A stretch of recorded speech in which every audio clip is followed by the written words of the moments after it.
Hello အားလုံးပဲမင်္ဂလာပါအခုကလေဒီအင်ဂျီပုံလေးပေါ့နော်ဒီအင်ဂျီပုံလေးဆိုလို့ရှိရင်လေပင်ကအဝိုင်းလေးရပြီးရင်လေပင်ဒီမှာအချွန်လေးပေါ့နော်အရှိကတော့ဒီကျဲသီးလေးတွေကအလှတက်ထားတာပြီးရင်ခါမှာခါဖြတ်ဆက်ပေါ့နော်ခါမှာခါဖြတ်ဆက်ပြီးရင်လက်ကကြတော့လက်ဖောင်းလေးရှိမယ်ပြီးရင်အောက်မှာကြတော့အတွန်းလေးထည့်ထားတာပေါ့နော်အဲ့တော့သူကတော့အပွပုံစံလေးပေါ့နော်အဲ့တော့ဒီဟာလေးကိုပတ်တန်ဆွဲမယ်ဆိုလို့ရှိရင်အမားတို့ကဘာရှိမလဲဆိုတော့ပခုံးမြင်းရှိမယ်ပတ်တန်စာရွက်ကိုကြာလို့ခောက်ယူနေဆွဲမယ်ရှင်းနေနောက်နဲ့အတူတူယူမှာဆိုတော့အဲ့တော့ဒီမှာဆိုလို့ရှိရင်အမားတို့ကပခုံးမြင်းရှိမယ်အဲ့တော့ပထမဆုံးပခုံးမြင်းဆွဲလိုက်မယ်ပေါ့နော်ပထမဆုံးဒါပခုံးမြင်းဆွဲမယ်ပခုံးမြင်းပြီးလို့ရှိရင်ပခုံးကနေခါကြဟိုမှာ14ဆို14 15ဆို15ပေါ့နော်အဲ့ဒါဆိုရင်ပခုံးကနေခါကြဆွဲမယ်ခါကြနှက်ပြီးလို့ရှိရင်ဒါခါကြမြင်းခါကြမြင်ဆွဲပြီးသွားလို့ရှိရင်ခါကနေပြီးတော့ခါဝင်အရှိပေါ့နော်ဟိုမှာခါကနေခါဝင်အရှိက20ဆိုတော့20 28ဆို28ပေါ့နော်30ဆို30အဲ့ဒါယူလိုက်မယ်ယူပြီးလို့ရှိရင်မြင်းတစ်ချောင်းဆွဲမယ်အောင်နာမြင်ခါဝင်အောင်နာမြင်ပေါ့နော်မြင်းတစ်ချောင်းဆွဲမယ်ဆွဲပြီးသွားလို့ရှိရင်အမတို့ပုံတင်နီးကကြတော့ပခုံးကကြတော့ပခုံးစားနှစ်အဲ့တော့ပခုံးအစားနှစ်ချုပ်စားလေးစိတ်မပေါအောင်တော့ဘာလို့လဲဆိုတော့သူကလက်ဖောင်းဖြစ်တဲ့ကြောင့်ပြီးရင်လည်းလက်ဖောင်းတော့လေးစိတ်ပြန်လျှော့မှာဆိုတော့ပခုံးစားနှစ်အဲ့တော့ခါကြတော့အမားတို့ကရင်တွက်ပြီးသားတွေကနေပြီးတော့ပဲလေးစိတ်လောက်နှုတ်မယ်ဘာလို့လဲဆိုတော့သူကအပွားပုံစံဖြစ်တဲ့ကြောင့်ရင်တွက်ပြီးသားတွေကနေအနှုတ်လေးစိတ်နှုတ်မယ်ရင်ကြတော့ရင်ပတ်လေအပေါင်းတလက်မလေးစိတ်ပေါင်းမယ်ပေါ့နော်ရင်ပတ်လေအပေါင်းတလက်မလေးစိတ်ပေါင်းမယ်ပြီးရင်ဂျိုင်းရကြတော့ရင်တွက်ပြီးသားတွေကနေပြီးတော့နှစ်နှုတ်မှာနှစ်လက်မနှုတ်မယ်ပြီးရင်ဒါကတော့အရှည်ပေါ့နော်အရှည်ထဲမှာအမားတို့ဒီအောက်ဘက်ဖြတ်စာလေးကိုကြာမှ10လက်မယူမယ်10လက်မယူမယ်ဆိုတော့အဲ့တော့ဒီအောက်နာမီကနေဒီအတွက်အပေါ်ကဒါအတွက်ကကြတော့ဒါ10လက်မမြင်းရှိမယ်ပေါ့နော်အဲ့တော့ဒါဆိုလို့ရှိရင်အမားတို့ကဒါမြင်းနေဆွဲပြီးသွားတယ်ဆွဲပြီးသွားလို့ရှိရင်အမားတို့ပခုံးမြင်းပေါ်မှာလေပင်ဖေးကျဲကြာအမား3လက်မယူတယ်လေပင်ဖေးကျဲ3လက်မနောက်အကျကို2လက်မယူမယ်ဒါဆိုရင်နောက်ချမ်းအကျက2လက်မယူတယ်ယူပြီးသွားလို့ရှိရင်ပခုံးကကြတော့ဥမာ8ဆိုရင်8ပေါ့နော်8လက်မ8လက်မမှတ်တယ်မှတ်ပြီးလို့ရှိရင်အဲ့ဒီကနေမှပခုံးကို4စိတ်ချမယ်6စိတ်ချမယ်4ပိုင်း3ပိုင်း6စိတ်ပေါ့နော်6စိတ်ချမယ်အဲ့တော့ဒီကနေပြီးတော့ပခုံး6စိတ်ချမယ်ချပြီးသွားလို့ရှိရင်အမားတို့ကဂျိုင်းပေါ့နော်ရင်တွက်ပြီးသားဥမာရင်တွက်ပြီးသား10ဆို2နှော်8ပေါ့နော်အဲ့တော့ဒီကနေပြီးတော့အောက်ကိုအမားတို့ဂျိုင်းမြင်းအတိုင်းအမားတို့အမှတ်လိုက်မယ်ပေါ့နော်အဲ့တော့ဒီကပခုံးကနေပြီးတော့ဂျိုင်းမြင်းအတိုင်းအမှတ်လေးမှတ်လိုက်မယ်အမှတ်ပြီးတော့မှအဲ့ဒီအမှတ်ကနေမှအမားတို့ကရင်ကဥမာ10ဆိုလို့ရှိရင်ဒီဘေးကနေပြီးတော့အမားတို့ဒီမှာရင်10မှတ်လိုက်မယ်ပေါ့နော်ရင်10မှတ်တယ်မှတ်ပြီးတော့မှအဲ့မြင်းလေးကိုအမတို့ကဖွားလေးဆွဲလိုက်တယ်ဆွဲပြီးတော့မှပခုံးမြင်းဂျိုင်းမြင်းပေါ့နော်ဂျိုင်းမြင်းဆိုရင်သူကဒီကနေပြီးတော့ဒီပခုံးထိပ်ကနေပြီးတော့ဒီပေါ်ကို8လက်မဆိုရင်အမတို့ဒီလိုစောင်းလေး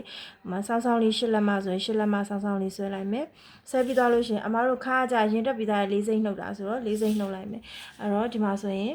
ခါနဲ့ဆက်ပြီးသွားလို့ရှိရင်သူကကြတော့ဒီမှာ3ပုံပုံပြီးတော့ဂျိုင်းဝိုက်တယ်3ပုံပုံပြီးဂျိုင်းဝိုက်တယ်ဆိုလို့ရှိရင်အဲ့မှာ3ပုံပုံမယ်3ပုံပုံပြီးတော့အောက်ဆုံးတစ်ပုံကကြောကျယ်မြင်းဖြစ်သွားမှာပေါ့နော်အဲ့တော့ကြောကျယ်မြင်းပြီးရင်ဂျိုင်းဝိုက်မယ်ဂျိုင်းဝိုက်လို့ရှိရင်ဒါလေးကိုတော့မှတက်လေးချလိုက်တယ်ပြီးရင်ဂျိုင်းဝိုက်လိုက်တယ်အဲ့တော့နောက်ချမ်းမှာထောက်ထည့်မယ်ဆိုရင်နောက်ချမ်းအကြပုံသေး6လက်မယူတယ်ပေါ့နော်6လက်မယူရဆိုနောက်ချမ်းအကြပုံသေး6လက်မယူတယ်အဲ့တော့ထောက်ထည့်တယ်ပေါ့နော်ဒါနောက်ချမ်းထောက်4စိတ်ထောက်လေးထည့်လိုက်တယ်4စိတ်ထောက်ထည့်တယ်အဲ့တော့ဒါကနောက်ချမ်းပြီးသွားဆိုတော့အမားတို့ကရှေ့ချမ်းဆွဲဖို့အတွက်နောက်ချမ်းလေးကိုညှက်ထုတ်လိုက်မယ်ပေါ့နော်ဒီအောက်ပိုင်းလေးကပြီးမှအမပြန်ပြပေးမယ်အဲ့တော့ရှေ့ချမ်းကိုနောက်ချမ်းညှက်ထုတ်မယ်ဆိုရင်အမားတို့ဒီဥစ္စာကိုခောက်ရိုးလေးနဲ့နော်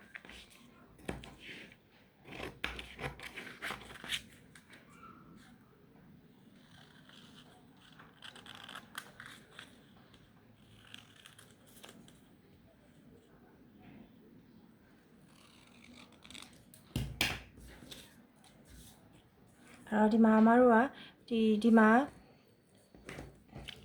ဒီနောက်ချမ်းကိုခောက်ရိုးတာတစ်ဝက်ဖြတ်လိုက်ရင်အမတို့ပထမဆွဲတာကနောက်ချမ်း အခုရှေ့ချမ်းအတွက်ထပ်ဆွဲမယ်ပေါ့နော်ရှေ့ချမ်းအတွက်ထပ်ဆွဲမယ်ဘာကိုမှတ်ခဲ့ရမလဲဆိုတော့နောက်ချမ်းတော့ကဂျိုင်းဝိုက်တဲ့နေရာလေးကိုမှတ်ခဲ့မယ်ဟုတ်နော်မှတ်ခဲ့မယ်ဒါကတော့ဒီအမတို့ခေါင်းဝင်ချုပ်လို့ရှိရင်လေအနောက်ကလေနည်းနည်းအနောက်ကဒီခုတ်နာလေးကထောင်နေမှာဆိုတော့အမတို့ဒီဘက်လေးကနေ3စိတ်လေးစားထုတ်လိုက်တယ်ပေါ့နော်အဲ့တော့ဒီခါအထိကိုအမတို့ဒီဟာလေးကို3စိတ်စားထုတ်လိုက်တယ်3စိတ်လေးစားထုတ်လိုက်တယ်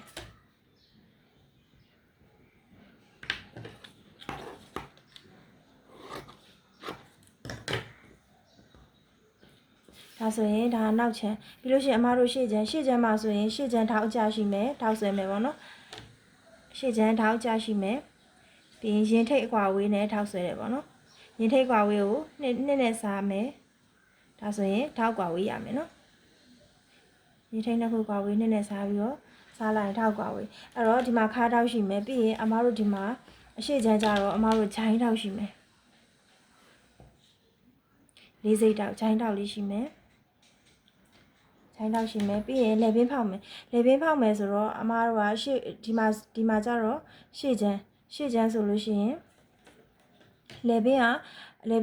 ဘေးချမ်းက3လက်မယူထားတာပေါ့နော်အနောက်မှာအဲ့တော့ပြီးတော့မှအမတို့ကဒီလေပင်လေးကိုပြီးတော့မှပြန်ညှိမယ်ပေါ့နော်ဒါဆိုရင်ရှေ့ချမ်းလေပင်ဖောက်မယ်ရှေ့ချမ်းကြတော့အမတို့လေပင်ဖောက်ဖို့အတွက်ဒီနေရာမှာကဒါရင်ကျယ်မြင့်ရှိတယ်ပေါ့နော်ဒါရင်ကျယ်မြင့်အဲ့တော့အမတို့ကဒီလေပင်ကိုရင်ကျယ်မြင့်ထိကိုရင်ကျယ်မြင့်ထိကိုအဝိုင်းယူလိုက်မယ်ပြီးတော့မှအတွင်းထဲကိုအမတို့3စိတ်ဝင်မယ်ပေါ့နော်3စိတ်ဝင်အတွင်းထဲကို3စိတ်ဝင်အောက်ကို2လက်မလောက်ချမယ်ဆောင်းလေးဆွဲလိုက်မယ်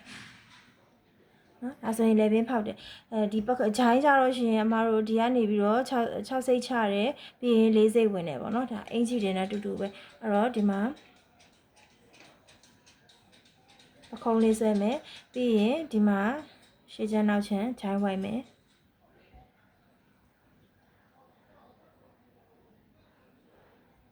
ဂျိုင်းဝိုက်မယ်ပေါ့နော်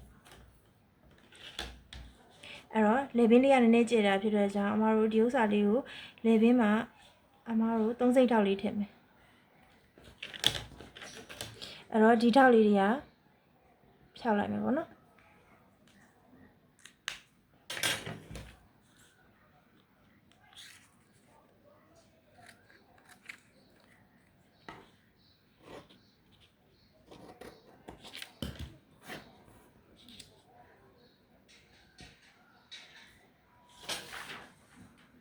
လေပင်နဲ့ကျဲတဲ့ဟာဆိုရင်အမတို့ရှေ့မှာထောက်လေး2စိတ်ထောက်သို့မဟုတ်3စိတ်ထောက်လေးပေါ့နော်ဒီတက်ပိုကျဲတယ်ဆိုရင်အမတို့ဟို3စိတ်ထောက်လေး2ထောက်ထည့်ပေးတာတို့ပါတော့အဲ့တော့ဒီဟာလည်းဂျိုင်းထောက်ဒါလေးကကျတော့ဂျိုင်းထောက်လေးဖြစ်မယ်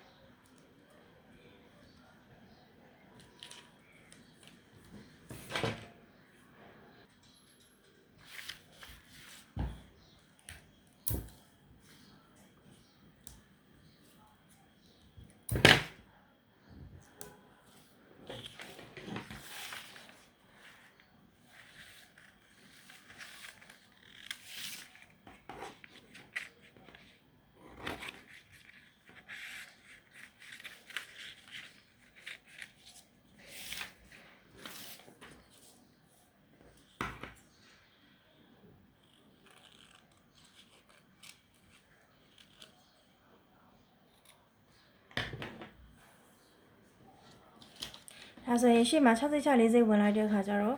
ဒီမှာပခုံးလေးရလွဲသွားတယ်ပေါ့နော်အဲ့ဒါအမတို့ကနောက်ချမ်းနဲ့ရှေ့ချမ်းတွေကိုဒီဘက်လေးကိုဂျိုင်းဘက်လေးကိုအညီထားမယ်ဒါလေးကမေ့ခဲ့လို့မရအောင်နော်ဂျိုင်းဘက်လေးကိုအညီထားမယ်လေပင်မှာပိုးတာကိုမှတ်မယ်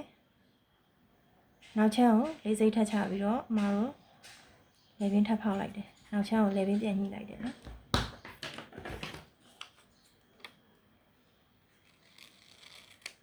ဒါလေးကလေရှေ့ရောနောက်ရောခောက်ရိုးဖြစ်မယ်သူကအပွားလေးဆိုတော့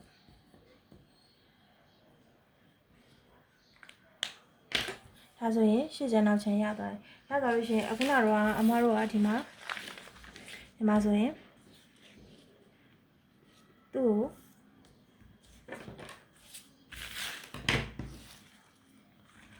မားတို့ကအတွန့်စာထည့်မယ်အတွန့်စာထည့်တယ်ဆိုရင်အမားတို့ဒီခါအတိုင်းပေါ့နော်ဥပမာဒီခါကဒီခါကဥပမာ30ထားပါ17ဆိုလို့ရှိရင်နောက်ထပ်17ယူမယ်ပေါ့နော်အဲ့တော့ဒီခါအတိုင်းလေးအမားတို့ဒီဘက်ကိုထပ်ယူမယ်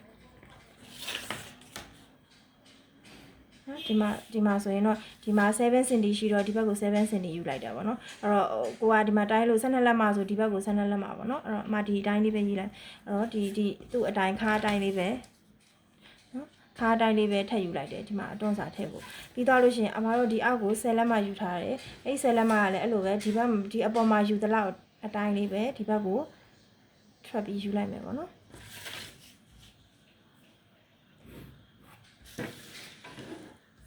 ဒီလိုအတွန်းအများကြီးမကြိုက်တဲ့လူကြတော့သူ့ဒီဟာလေးကိုတဝက်ဝက်ပြီးတော့သူ့ရဲ့တဝက်စာလေးပဲဒီဘက်မှာပြန်ယူလို့ရတယ်ပေါ့နော်အဲ့တော့အတွန်းကြိုက်တဲ့လူကြတော့သူ့အတိုင်းပဲဒီဘက်မှာတစ်ပြန်ထည့်ယူပေါ့နော်အဲ့တော့ဒီမှာဆိုလဲအဲ့လိုပဲသူ့ရဲ့ဒီဥစ္စာလေးကိုနှစ်ပုံပြီးတော့မှသူ့ကိုတစ်ပုံထည့်ယူလိုက်ရတယ်ပေါ့နော်အဲ့တော့ဒါဆိုရင်ဒီမှာအောက်ပိုင်းမှာနှစ်ခုရှိမယ်အမားတို့ကရှေ့နောက်ဖြစ်တဲ့ကြောင့်သူ့ကိုတစ်ခုပဲညှက်လေးရတယ်ပေါ့နော်ပတ်တန်တစ်ခုပဲညှက်လေးရတယ်ရှေ့ရောနောက်ကောသူ့တိုင်းဒီတိုင်းလေးပဲယူရမှာ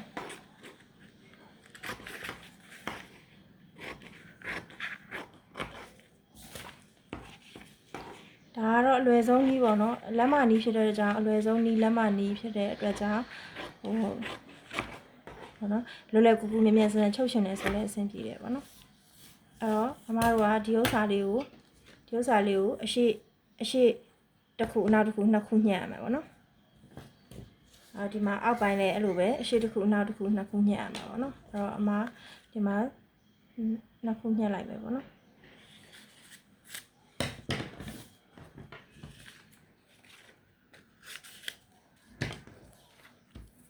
ဒါလေးကကြတော့ဒီအပေါ်လေးနဲ့ဒီမှာတွန့်ပြီးလို့ရှိရင်ဒီအပေါ်လေးနဲ့ဆက်မယ်ပေါ့နော်ဒါလေးကအောက်ဖက်ဒါလေးကိုတွန့်ပြီးဒီလိုလေးဆက်မယ်နောက်ချမ်းလည်းအဲ့လိုမျိုးလေးပဲပေါ့နော်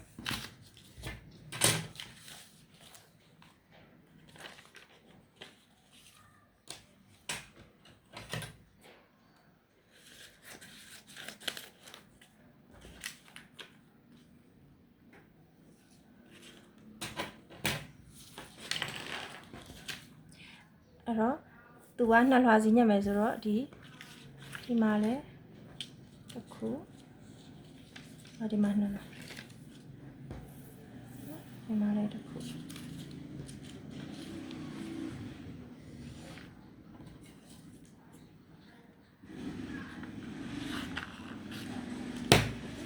နောက်ချမ်းမှာလည်းအဲ့လိုမျိုးပဲဒီမှာ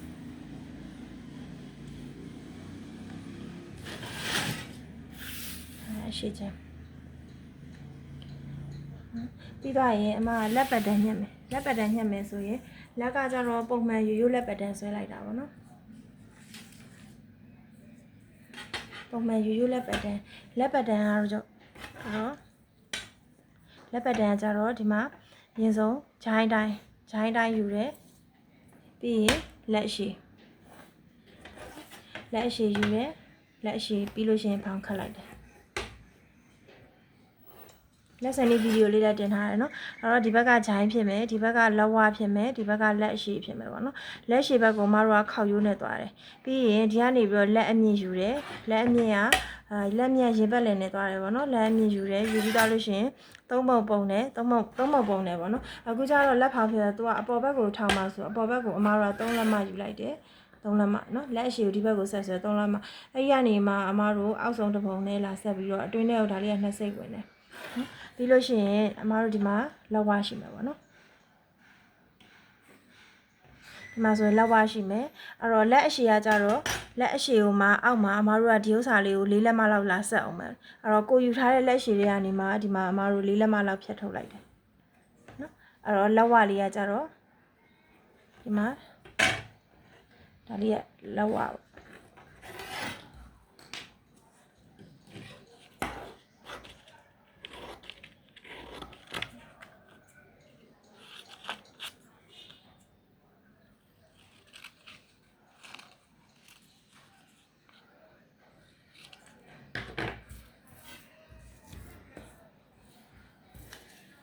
အောက်ကအတုံးကလည်းအဲ့လိုပဲဒီလက်ဝလေးအတိုင်းနောက်ထပ်တစ်စားထပ်ယူပေါ့နော်အဲ့တော့ဒီလက်ဝထားပါတော့ဒီလက်ဝဥပမာ9လက်မရှိရဆိုရင်နောက်ထပ်9လက်မနောက်ထပ်9လက်မထပ်ပါအောင်ရင်သူက10လက်မပေါ့နော်